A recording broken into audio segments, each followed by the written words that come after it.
Hey everyone, this is Felicia with FP Handmade, and I'm coming at you today with a project share video. Last week, maybe, I shared with you a craft haul video where I purchased this mini treat holder die set from my Creative Times, and I was saying that I wanted to use this as a treat box to hand out at work.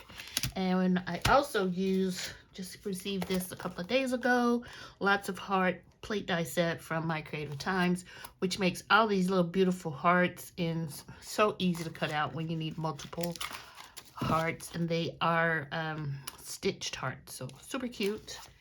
And then from Joann, I use this paper pad from Park Lane. I don't think it have a direct name. It has 48 sheets, 6x8, and it's 2 designs of each, which makes it easy because, you know, I needed at least 2 sheets of paper to make the ones for the girls and the ones for the boys. I hate to say girls and boys when I'm talking about grown people, so the feminine ones and the masculine ones. So let me show you the first one. So super cute. I used some thickers from my stash, just some old sheet of thickers I had, and I made mine double-sided so it could hold 4 pieces of candy, and these are the nugget candies. And what I've done is I've only wrapped the top one because that just less time and paper, and that way, you know, it kind of was very helpful in getting these done. And then also some people I saw when they created this, they stood their candies up, but then I saw someone that had their candy down, and I like that much better, especially when you wrap them, because if you wrap them and set them up, you don't really see the paper.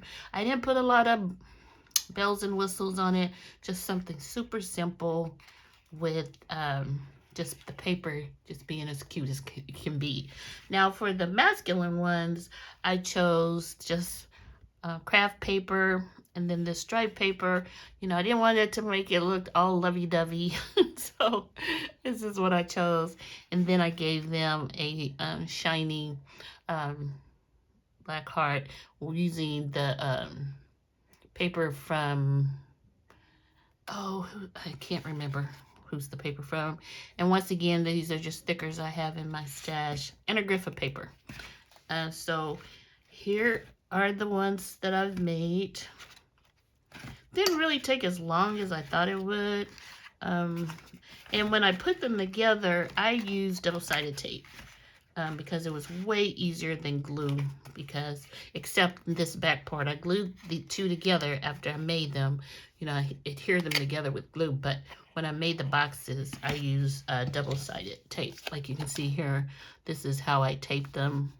And then I would just fold them on the lines. Oh, this one's backwards. And then just tape the box together. And it comes together really simple.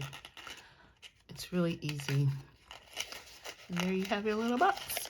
So anyway, I'll be taking these to work tomorrow. And hopefully they'll like them and enjoy the candy. So let me know what you think below. If you have this die set and you're going to use it for treat boxes, I'd really like to hear you. Thanks for watching my channel. Give this video actually, a thumbs up if you like the content. And if you're new to my channel, welcome. And if you haven't subscribed already, please subscribe. Thank you, and I'll talk to you soon. Bye.